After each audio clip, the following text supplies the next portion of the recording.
Welcome to episode 3 of the Media Buying Podcast. I'm here with Rob. How you doing, Rob?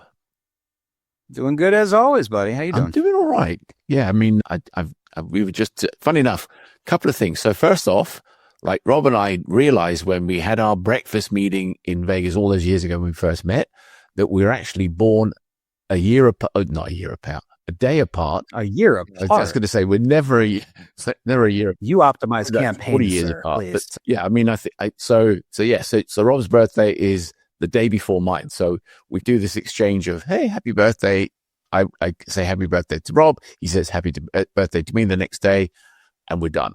Yeah, and also we were talking in the green room before coming on, and we were like, so Rob, what are we going to talk about today on this episode 3? So we've made it. We made it to episode 3, which is the kind of borderline of you've made it as a podcaster once you've kind of got 3 in the can.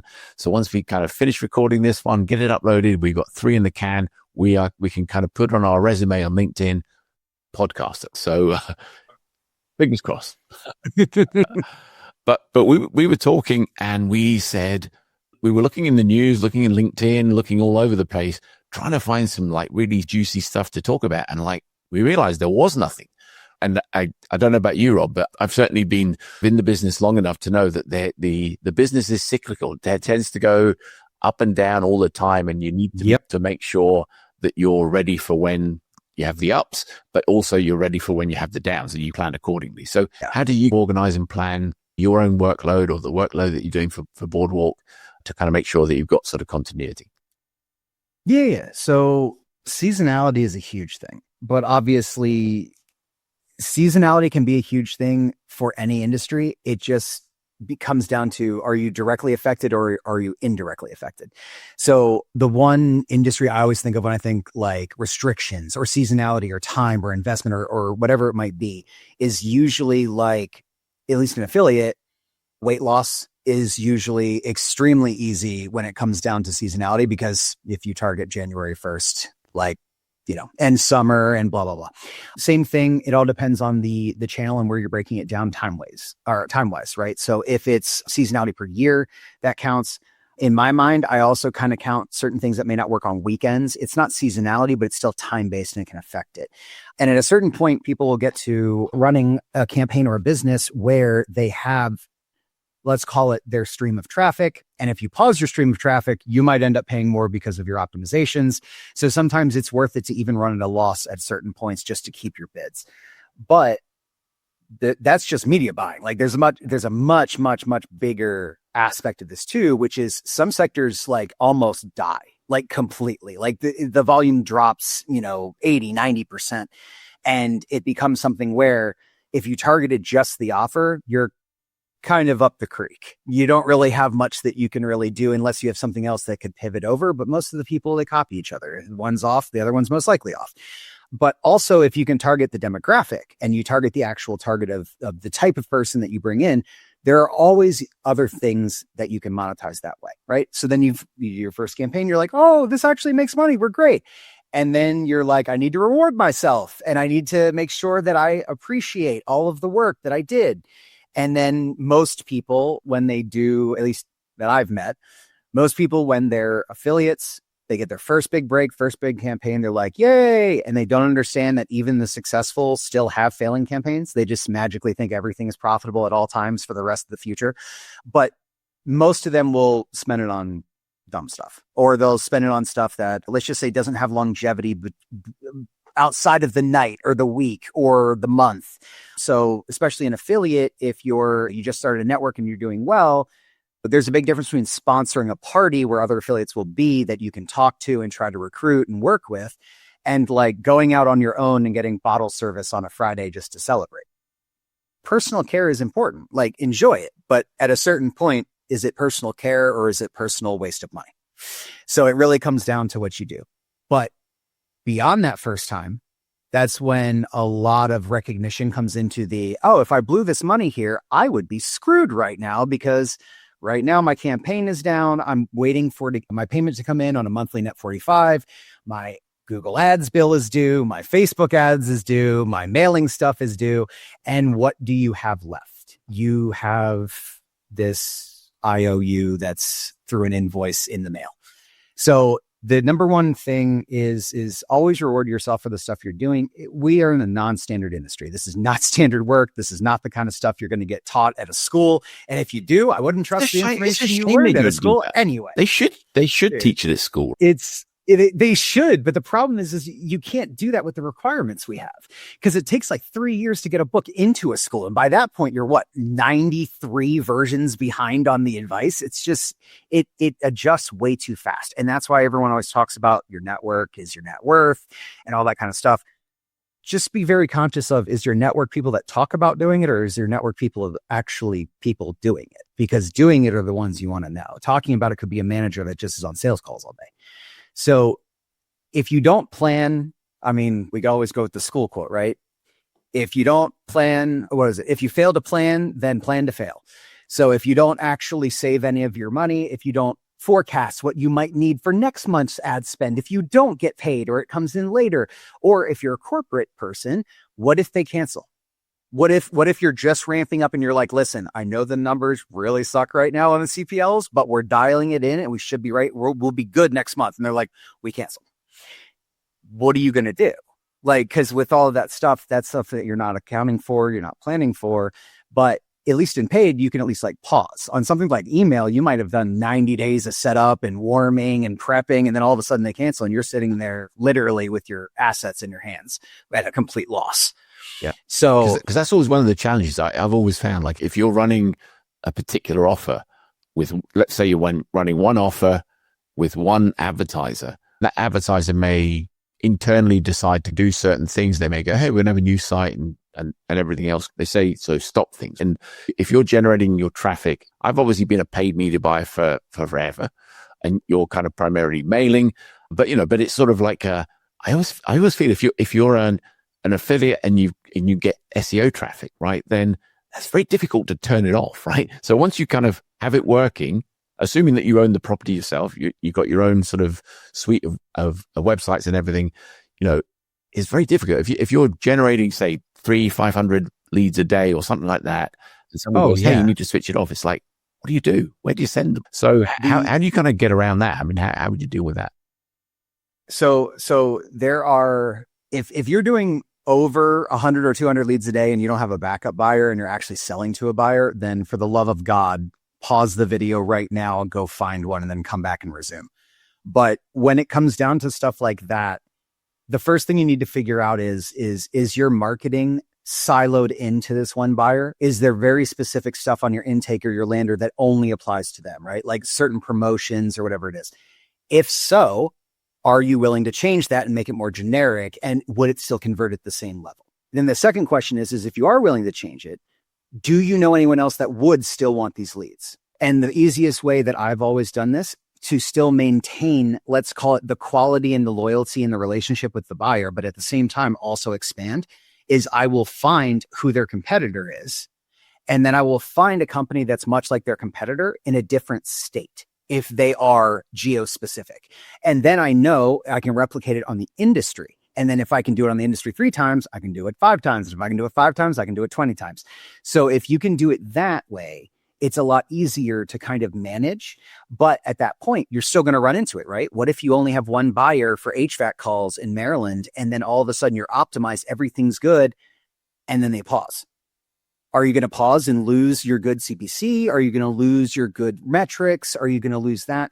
Or do you maybe find another buyer that at least takes you to break even while the other buyer is down, just to preserve the volume? What if they make money though?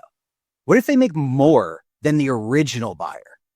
At that point, would you even really care about the original buyer? Like it's, relationship, of course, but monetarily, if he left you high and dry with no notice, which by the way, if you're doing IOs, put a cancellation or pause notice in there and make it logical. Like make it at least 48 to 72 hours, like on receipt.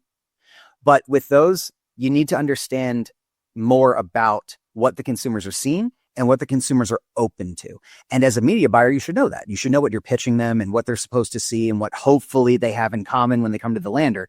So then the question is what else does that apply to? Remove just the offer and keep everything else. What else do people like this respond to? Don't even take into account what we're doing. So if we are doing health insurance, you shouldn't be like, well, maybe they want life. I'm thinking completely different. Why do they want health insurance? What kind of health insurance? Is it U65? Is it ACA? If it's ACA, are they in the income bracket to get subsidies? If they are in the income bracket to get subsidies, this is a whole other demographic now that I can target with about 20 other industries. So with stuff like, and it's not like I'm trying to make money off them, screw them type of thing. Like these are things that would actually benefit them. It would actually help them. So I'm not talking male payday loans. I'm talking help them with, if they have above a 640, debt consolidation. If they have under a 640, debt settlement. If they don't know their credit score.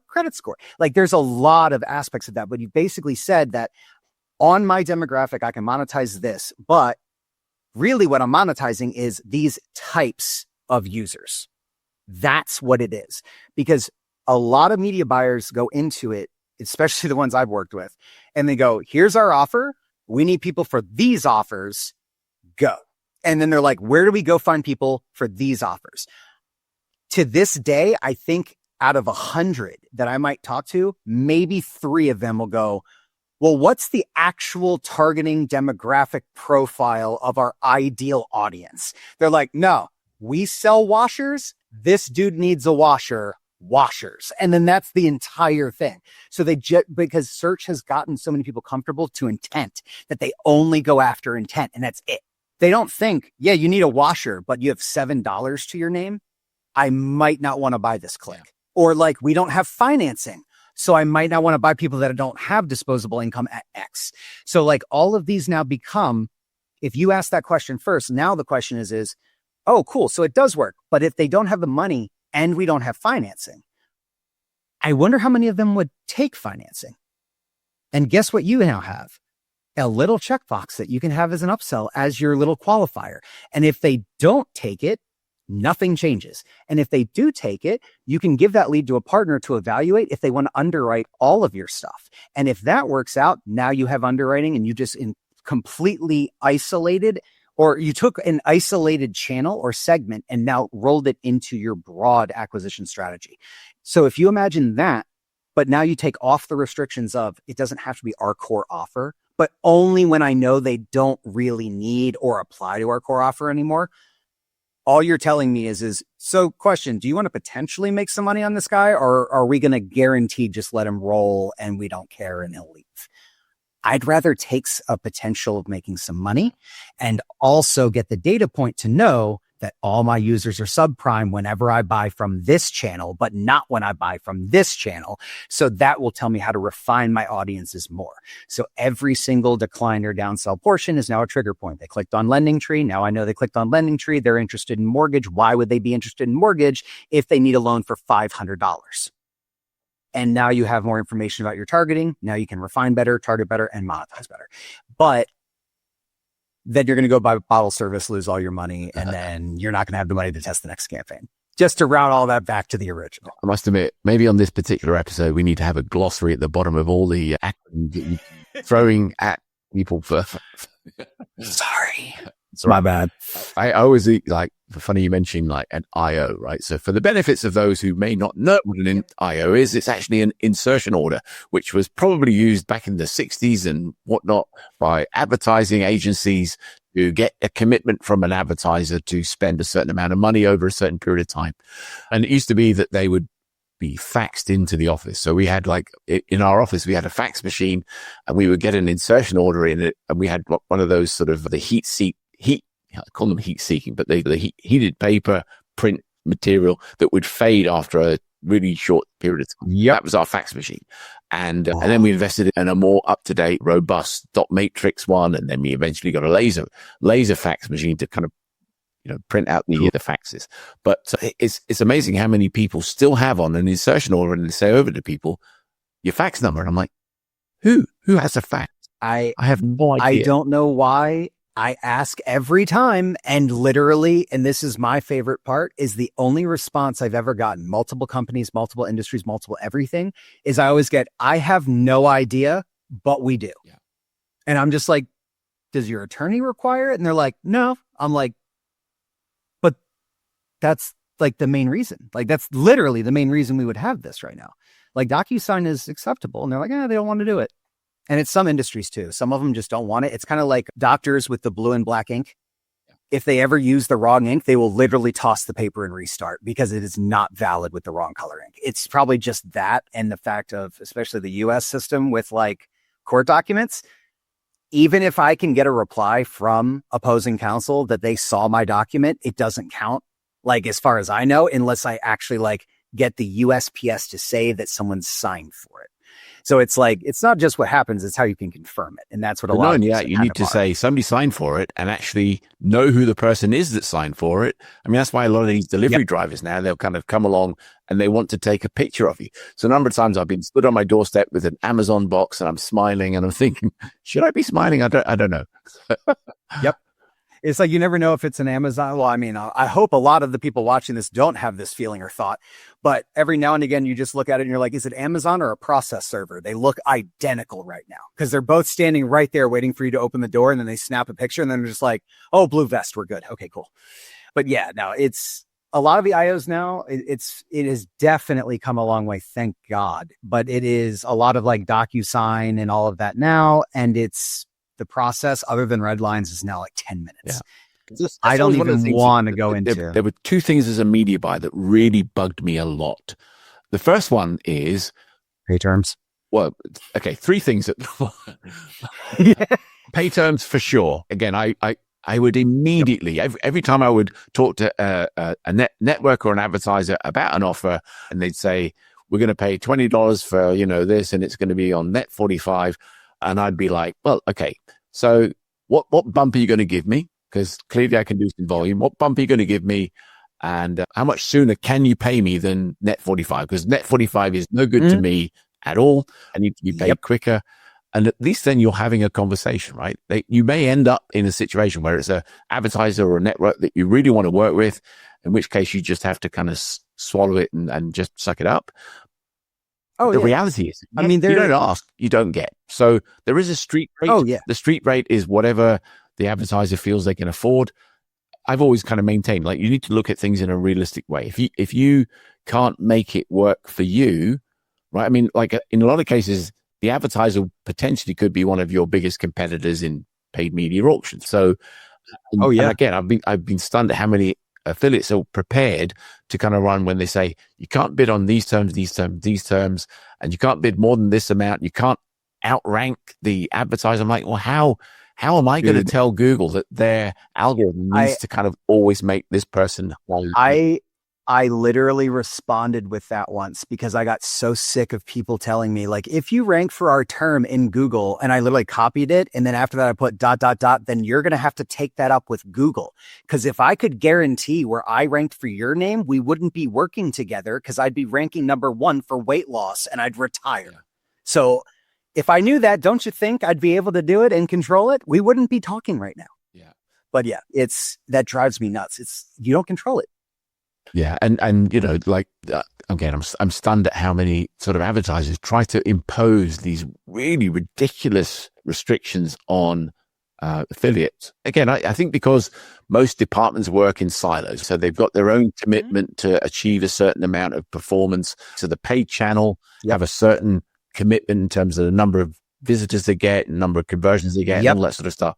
And they see affiliates competing with them as as bad. And I think the reality, I've always kind of maintained, if it's the advertiser, right, if I'm the advertiser, I would much rather have myself and maybe 5 or 6 of my affiliates showing for my brand term than myself and 6 of my competitors showing for the brand term. At least with the brand terms for, the advertiser, they can control. Again, they may choose 3 or 4 affiliates to kind of agree and sanction brand terms, as long as they deliver a certain volume of leads or a certain volume of sales or whatever it is.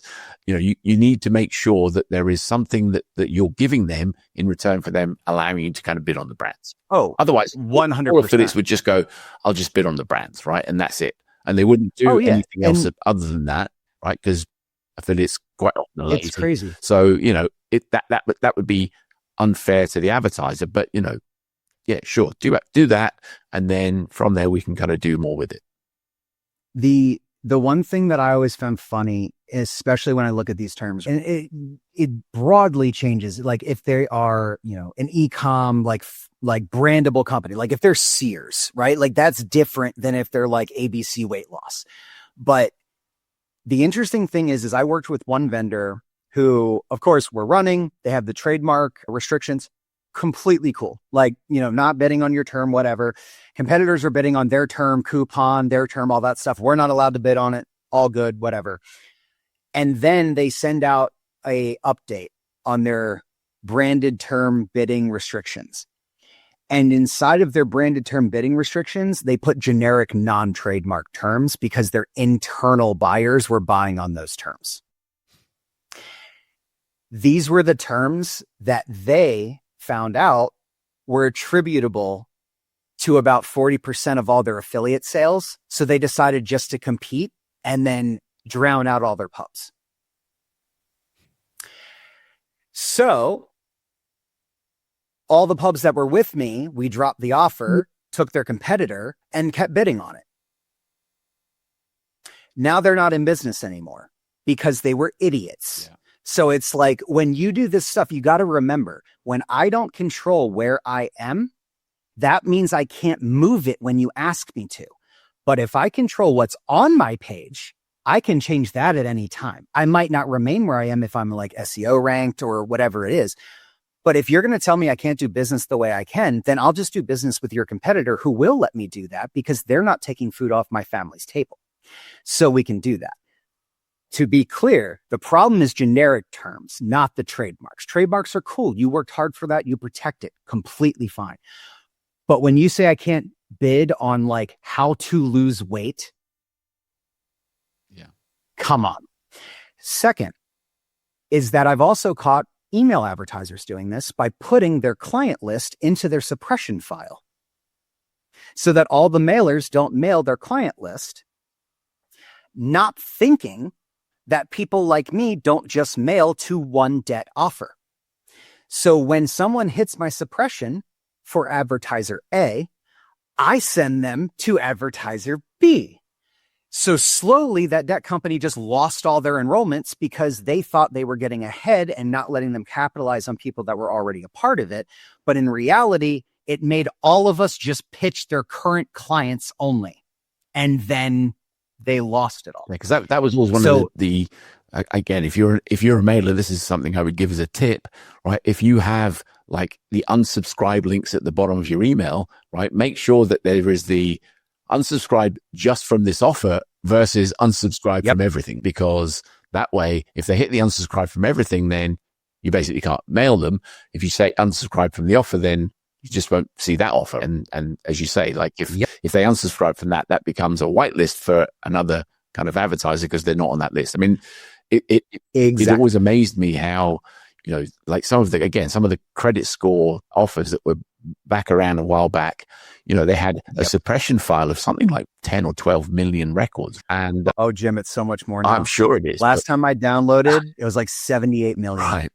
It's like insane. Yeah. And again, I've always maintained that, sometimes the length of time from when they last did anything with them should be a factor. I mean, like a lot of my clients, they kind of want to exclude existing customers, but I've said, look, let's put a cutoff point, because there must come a point in time when they would be treated like as a new customer. Certainly, I know that from a cookie perspective, there'll be a certain period of time before they can come back and it's a brand new visit, if you like. Yep. But it's always amazed me that if you put in some parameters and say, okay, if it's more than 90 days old, just treat them like a new customer. They've never bought from you before. And then that way they get to see all the ads that you may have suppressed from them seeing for want of, basically paying for the same buyer twice. I've always maintained if you spend another $2 to acquire another $150 sale, why should that be an issue? So. Oh yeah. And especially with like the monetization of these kind of leads and stuff, but especially on like email, right? So I do a lot of audits for people that are like offer owners, but then they also run internal email to monetize. And most of them monetize like internally, but also third-party offers, right? And the amount of people that are technical set all this up. They understand, like, these are not like the tech guy, like they actually understand tech, like my definition of understanding tech. These same guys do not understand that when they do their affinities inside of the actual platform for mail, they do something like, opener clicker lasts 30 days or active lasts 30 days, right? But then at a certain point, there's that cutoff, and that cutoff is inactive or whatever. Do you have any idea how many people don't delete the record from their email so that when the media buying team gets the same one again, it doesn't get mailed because now it's a duplicate and they never catch that in the logs? Wow.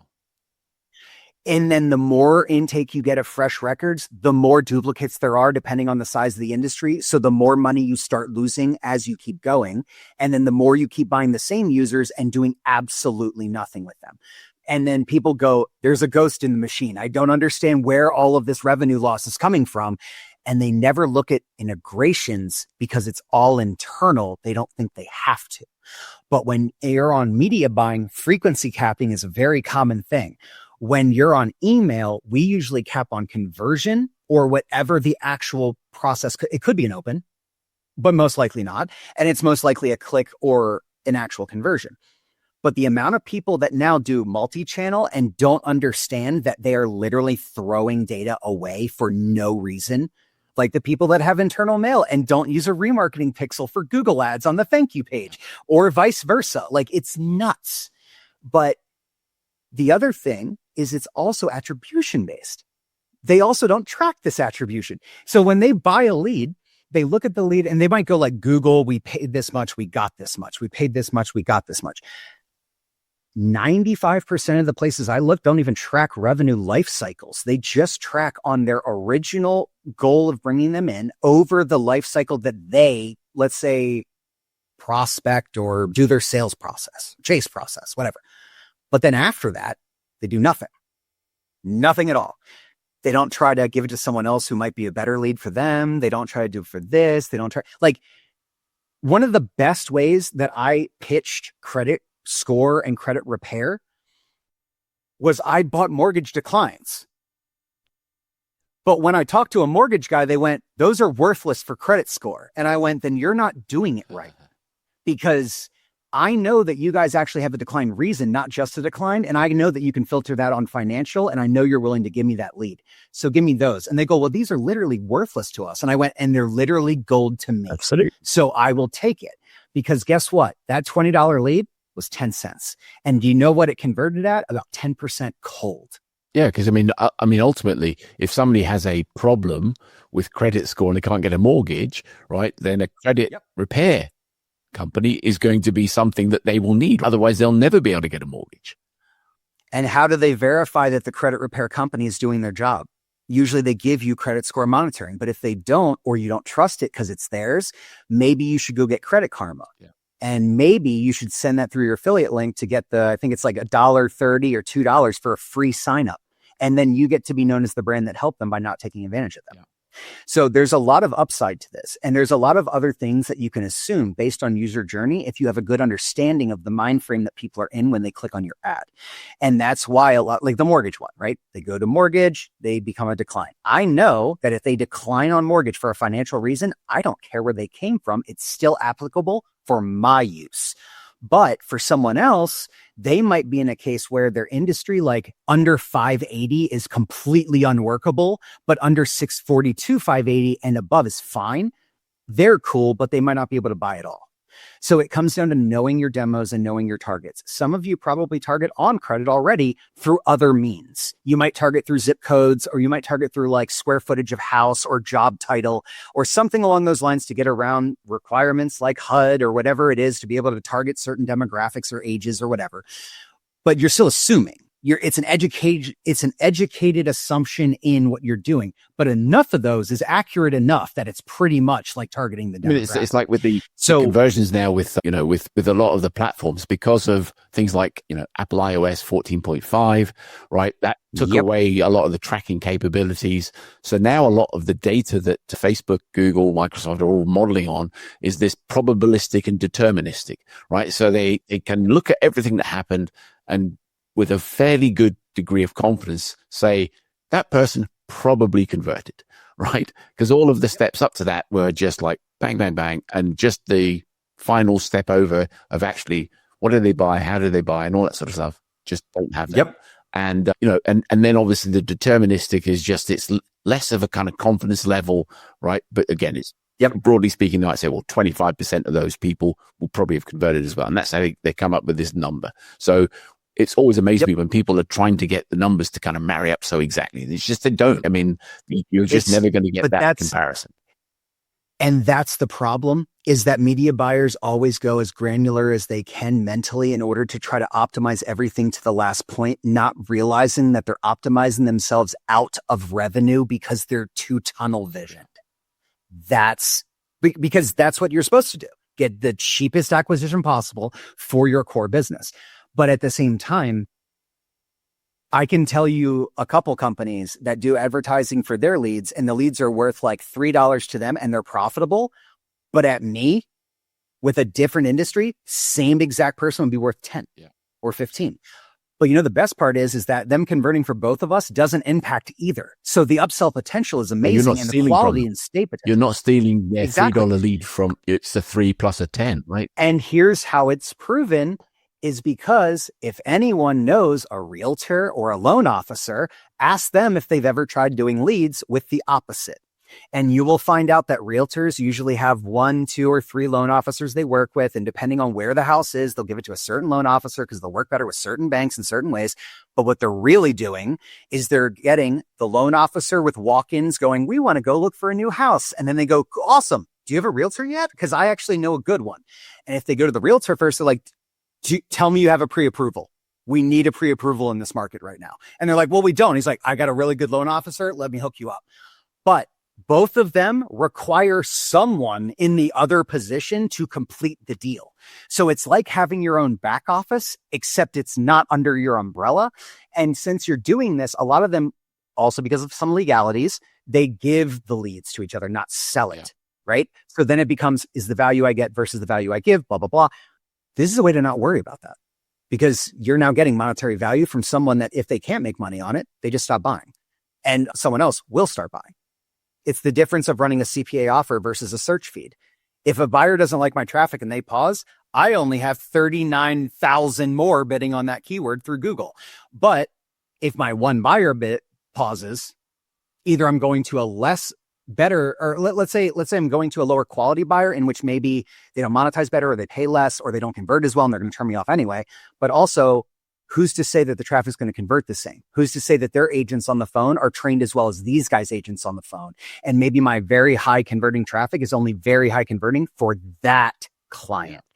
And that is the number one mentality aspect that I usually run across with media buyers, is they go from, we need to get acquisition for this.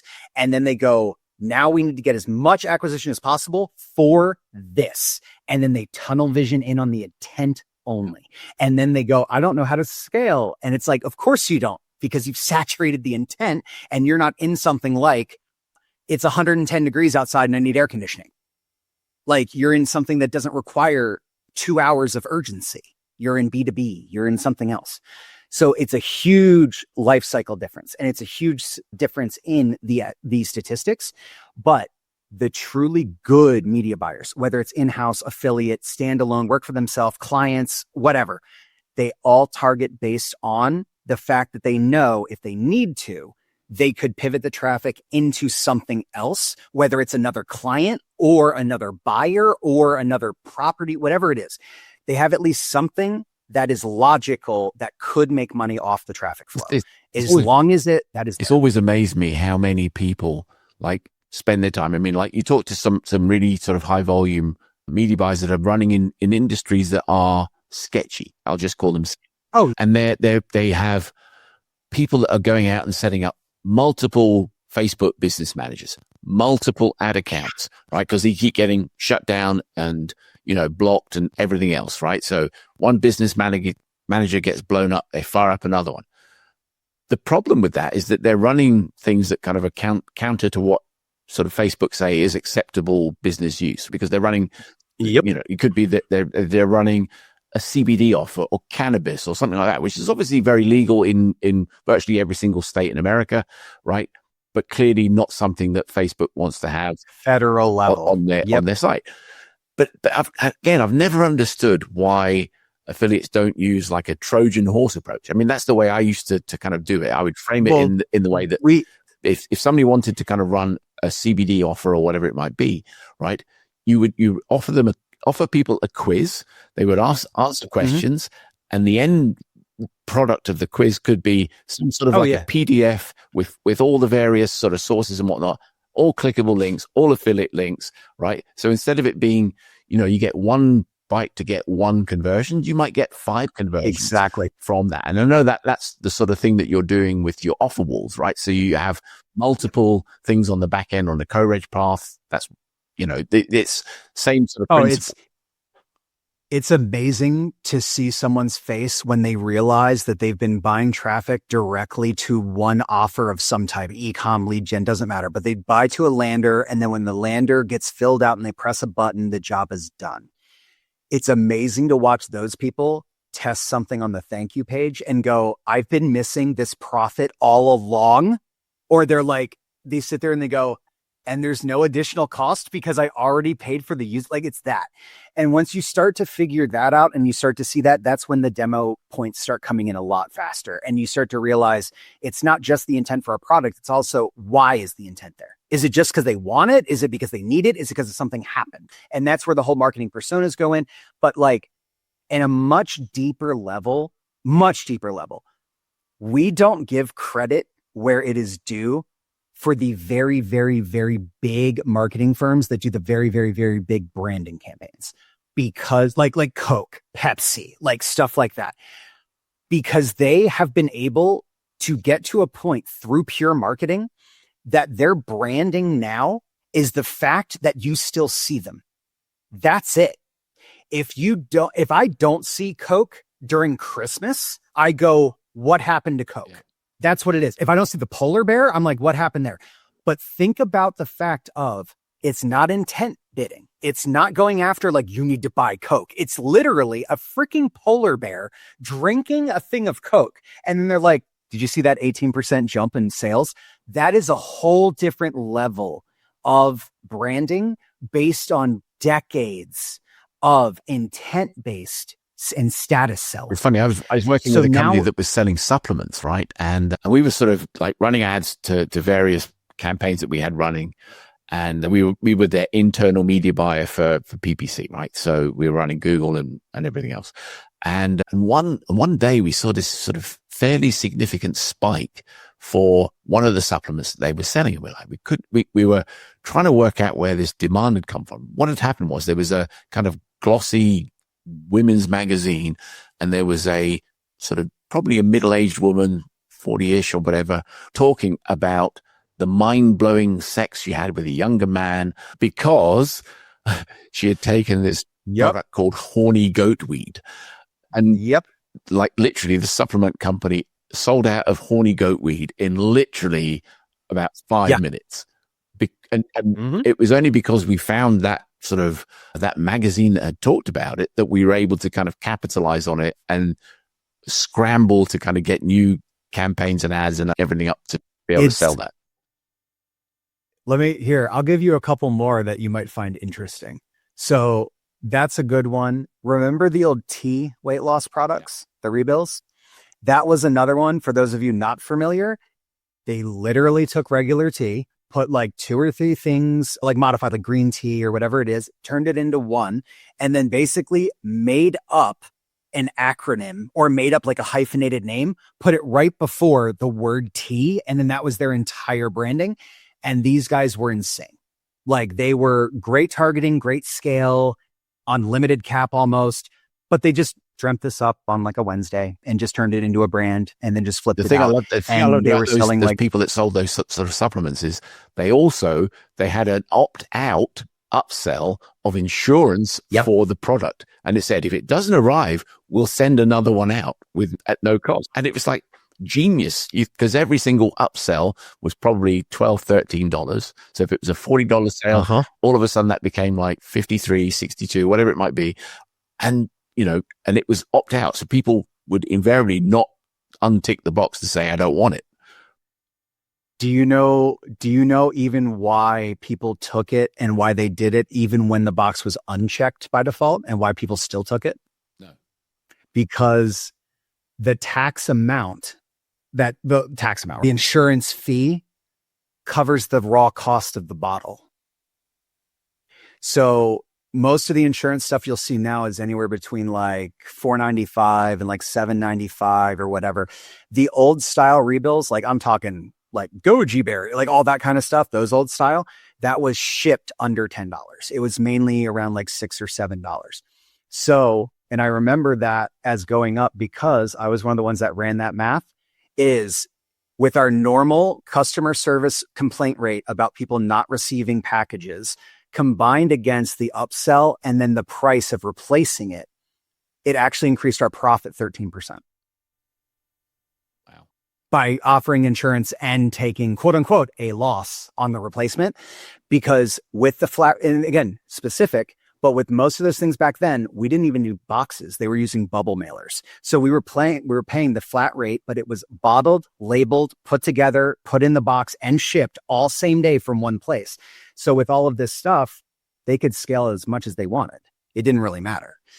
But yeah, the one check for the insurance stuff, I always recommend that to all of my friends that do it, because you make it basically about 60% of the product replacement cost. And if you do that, I'm talking about bigger product, right? Small ones are easy, just do $5. But if you do that, unless you have really bad shipping or like really bad issues, you actually will make money by doing it. Even if, let's call it twice the amount of people that normally lose the packages. Because also forget, I haven't even gone into the fact that you can also insure it with USPS and then you get some back too. So you actually make more money. But yeah, there's a lot of that on the back end that I like to optimize that stuff like we optimize media buys, because there's a lot you can do for just ancillary revenue. Yeah. It's funny, like but to go back to the thing we talked about right at the very beginning about that kind of like the downtime and everything had nothing to talk about. Yeah. I mean, we've been on for 40 odd minutes. So clearly we know how to kind of keep talking just for the sake of But what I'd like to know, Rob, is like, so again, my business is very, I say it's seasonal. It's seasonal on purpose. I used to kind of only work with e-commerce businesses. So it meant that it was crazy busy in Q4 because of Black Friday, Cyber Monday, Christmas, Thanksgiving, and then it would be slightly busier in kind of Q1s for Valentine's Day, that sort of thing, gifting. But then sort of Q2, we'd maybe have Mother's Day, Father's Day. And then there'd be like, I called it the summer lull, right? But, deliberately, I would sort of have downtime in that period, because why wouldn't you? I mean, if it's nice and sunny and you can kind of go to the beach with your grandkids and so on, why not do that, right? Rather than being tied to an office. So I was going to say real quick, we actually did that once. If you haven't looked up like the start of summer versus your geo-targeting for beach towns versus regular, look that up and look at your drop in performance on those specifically. It'll be very interesting. Yeah. But please. And it is, again, I mean, like some people go, oh, the kind of numbers are down and everything else. And, when you kind of layer in things like, when do the kids go back to school? When do the kids break up from school? There'll be that sort of period when, people that have kids are not going to go, I'm going to sit down and I'm going to do some serious research into buying this stuff because the kids are screaming and. Oh, yeah. So yeah, like one of my guys hit me up, I want to say 2 days ago, maybe 3, like it was like Monday or Tuesday. And he was like, hey, do you have any idea why this sector might be down? And I went, what are you targeting? And he's like, well, I'm going after mainly like, smaller families, parents, And I was like, and geo? And they're like, we're targeting US. And I went, what are you pitching? And he was like, an educational product to help with the kids, basically like, that they could do it at home, like kind of like a tutoring thing like that. And I went, so I was like, let me guess. Your mentality is they're going to be home for the summer. So now they have time to do the tutoring so that they'll want to do this. And he was like, yeah, exactly. And I went, no, because now they're going to have no time to do the tutoring because now the kids are also home the entire day in the majority of states you're targeting. But now also the kids are screaming, wanting to do other stuff, which may, if they work from home, especially post-COVID, will kill some productivity, which depending on jobs may actually kill some of their revenue. So now they might not have disposable income. And he's like, That's a long stretch. And I was like, correct. The problem is I can think of 10 more. That's the issue. If it was just that, I wouldn't care. I'd still say test it, but I can think of that with a lot of other stuff too. So once he started doing that and saying, well, I figured this summer would be good. And I went, yeah, but you're forgetting the sales cycle. You're thinking you're going to get someone that's right now ready to go and they're going to get on because that's the dream, right? I only want them when they're ready and the credit card's already out on the desk and right by the keyboard and good. No. So all he did is I told him, I was like, when you do this, try targeting the same thing, but like a month earlier and just slide all your stuff a month. And he's like, oh, we did that last year. Let me look. What do you think he found? 35% revenue increase. So it's literally like it's your people. And this goes back to the media buying part. Your people so much that you think you know the right pieces and you've tunnel visioned in to the only part that's applicable to help you do your job with them, which is the target. The lead time into the purchase can be driven by how much of a considered purchase it is. If it's just like, I'm going to go and buy, 4 rolls of toilet paper for the bathroom versus I'm going to take my family on a summer vacation to 5 destinations across Europe, right? And I need hotels and flights and, car rental and airport transfers. It's like, there's a lot more to it than just, one simple sale, right? So. Like, do you know how hard it was to have that conversation with him while on the left? Because I have an ultra wide, right? So I normally have 2 regular screens up. I've got him in a Google Meet on the right. On the left, I have my Facebook. And on my Facebook is one of my friends literally posting the picture of them all going to Disney. And it's like, it was expensive, but worth it. And I PM'd him. I'm like, okay, so my kid's a little young for me to even consider this right now, but like, how expensive are we talking? He's like, I think we dropped about 14,000. And I was like, how long are you there for? He's like, about a week. And I was like, wow. He's like, yeah, we had to cut back. And I just screenshotted that we had to cut back right there. And I went, this is what you're targeting based on seeing. This is what is happening based on what's actually happening. They're going here and dropping a lot of money. So you think disposable income?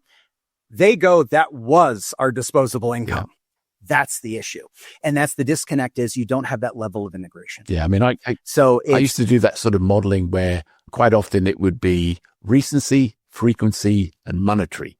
So that's my sort of, some of my segmentations would be how recent did they buy? How often do they buy? And how much money do they typically spend? Because, if you're trying to model things out, I mean, again, if you're an affiliate, right, and you're doing, say, auto insurance, right, there's every likelihood that somebody who gets a quote for a car auto insurance quote today will probably at the same time next year come back to get another quote for auto insurance. And also, if you ask the question of how many cars are in the house, right? 3, when's the other one due for renewal?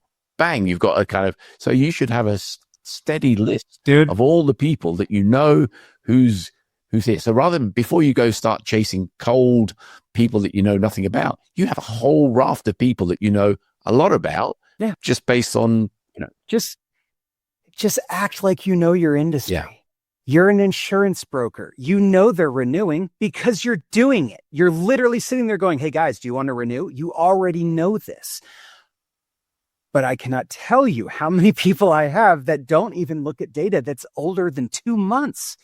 Like, that used to be my entire business, is just buying, 11-month-old leads for cheap as dirt just for the email. And people are like, he's never going to make any money with this. And then like 2 months later, they're like, why does he keep rebuying?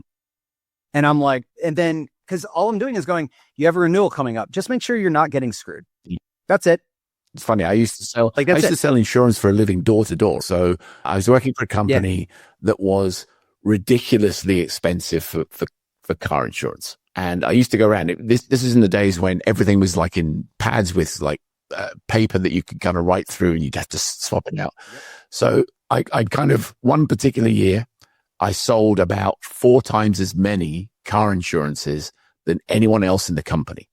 And they said, Jim, how did you do it? I said, I just quoted everyone. I said, when's your car insurance due for renewal? They say, well, it's whatever. And I'm like, let me give you a quote. So I'd give them the quote and they go, wow, that's really, really expensive. I'm like, well, compared to what? And they say, well, I've had a quote for this. Yeah, but we have much more premium cover, blah, blah, blah, blah, blah. So but if you don't give the quote, there's absolutely no chance of you closing the deal. So I think I quoted something like 650 people in the year, which is a lot over the kind of course of a year.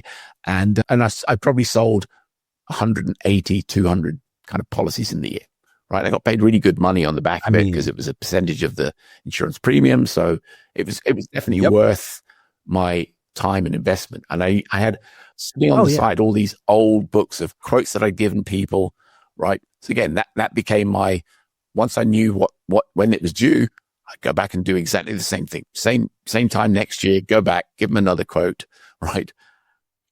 See, and the other aspect of that is you don't even realize that you glossed over something that most people wouldn't even put together. And it's the biggest deciding factor in how you do targeting. You didn't say, how many cars do you have as an example? And you didn't say, are you a homeowner? You said, how many cars do you have in your garage? And if you do that, that's 2 to 3 data points on a single question. That is how your competitors are outspending you, is because every single question on a path must make money. If you are a homeowner, someone will buy that. If you own a car, someone will buy that. If you do it something else, someone will buy that. But you don't know what you don't know. So start asking the questions. I used to do that. I'd stand at the door, knock on the door. People would open the door. They would invite me in. And as soon as I walked through the door, right, so I'd take a look at what was going on outside the house, see what the garden was like, see how they kind of kept things, if the grass was nicely cut and the lawns were nicely kind of put together, beds with nice flowers, right? They obviously have pride in where they live. So they're probably a home buyer rather than a renter.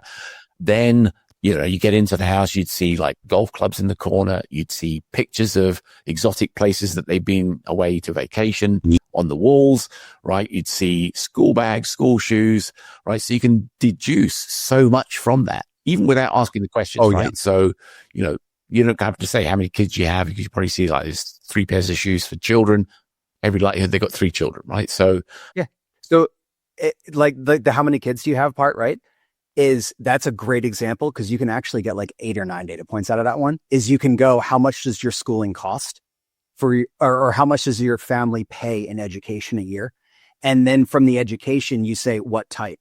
And then from the what type, you go like graduate school, undergrad, high school, and then you let them put the number of people in those. So it's like grad 2, undergrad 1, high school 1. Now you know household family size. You can estimate income based on the other stuff with that. You can now also estimate their costs because you can actually estimate, because at this point, with like 4 kids, but 2 of them aren't in the house, they don't necessarily need a big house. But if they're all in lower school and they are, like that kind of stuff is very good to be able to show you that. And the hilarious part is that half the vendors collect this like either one step removed or they don't even know they're collecting it.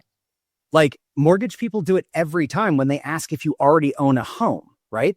But realtors also do it because they're not allowed to ask you certain things. So they ask you other things like, are schools important to you? Does it matter if we need to be in an area that's more city or suburb? Do you need a bigger yard? Like if you put those answers together, I can infer a decent amount about you. But if I ask 3 more, I can most likely gauge your demographic down to if you could hack into somebody's phone. So let's say you kind of, you saw somebody and you said, can I just borrow your phone for a second? And you opened up the phone and you just flipped through all of the apps that they had installed on their phone. You could tell so much about that person from the apps that they have installed. You could, if home screen, just the home screen. I can tell what someone does for a living just from the home screen. So if they have like it's insane. If they have the New York Times or Washington Post or CNN or, the BBC or, they have, all sorts of different things. Like they could have a link to Xero accounting software. So they're probably running their own business, right? There's so many things you can kind of deduce just from that simple thing. And those are the sorts of things that I think if you're a good, smart media buyer, right, and you run quizzes, which a lot of people do, and they're good with them, you could get so much information just from asking sort of these questions with a kind of an ulterior motive and an ulterior response that they kind of give you, right? So I used to be, I'd have certain things, and if they said answered one way or they answered another, I had a solution for both of those. So I didn't care whether they answered yes, they do, or no, they don't. It's like, are you in a company pension scheme at work? They go, yes. And they assume that they're kind of off the hook then. It's like, fantastic. I've got a solution that would be perfect for you. And then, if they said no, it's like, great. I've got a solution that would be perfect for you. So it didn't matter what they said. Yep. They would always be kind of something that it always works where it needed to be. And I want to close out with this one because this is a good thing, but it's so overlooked that it never gets brought up. And some people are going to hear this and be like, I talk about that all the time. You're the exception. Trust me. But if you don't do any sort of heat mapping, specifically screen recording and heat mapping on your traffic, like Hotjar, any of those, Orange. I'm not saying just the heat mapping with like 80% of people click here. I'm talking the actual where you can see the mouse and you can see the typing. Wait until you find out how many people you would have had their lead, but they stopped typing halfway through the form because they saw something, and that recording will show you what it is. It's funny. I had a client that it's insane. They had the image, I think it was a JPEG or something like that, the image of all of the credit cards. So they had like Visa, MasterCard, American Express, Diners, whatever. And I was watching sort of screen recordings, and I saw so many people kind of trying to click on the Visa symbol, assuming that was going to open up and tell them it was a Visa, right? That they had, right? They could click, click, click, click, click, click, click, click, click, and then go, site's broken, leave. And you're thinking, just for something simple, like take that whole image away, right? Don't have it there. I mean, look, the technology is good enough now. You just type in the first 4 digits of the number, and they'll tell you whether it's a Visa or an Amex or whatever it is, right? So, that's kind of all you need to do. You don't need to kind of piss around with images that really ought not to be there at all. Exactly. So, Rob, this has been a great conversation. I appreciate we're kind of coming up on an hour. You probably got other stuff to do. I got other stuff to do. So, yeah, if you haven't kind of like listened to other episodes, they'll be linked somewhere below, somewhere. Just find us wherever you listen to your podcasts or watch your podcasts on YouTube. We are planning. We had some discussions about having some guests on the show. If you have a great guest that you want to see us pull apart on the show, leave their name in the comments below, or leave your own name in the comments below, and we'll love to kind of get people on and just see what we can do to kind of rip them apart, or as we used to call it, the ugly baby. We'll be gentle. Your website. Yeah, sorry. I believe the proper term is a live audit. So yeah. But let us know. I'm not sure how that will work with if you ask audio podcast, but we'll do our best. I mean, clearly, if it's we'll figure it out. Video, we'll just do it for video. But it just remains for me to say, Rob, hope you have a fantastic week. Talk to you next week. Yep. And to everyone else, peace out. Love you all, and we'll speak soon. See you guys.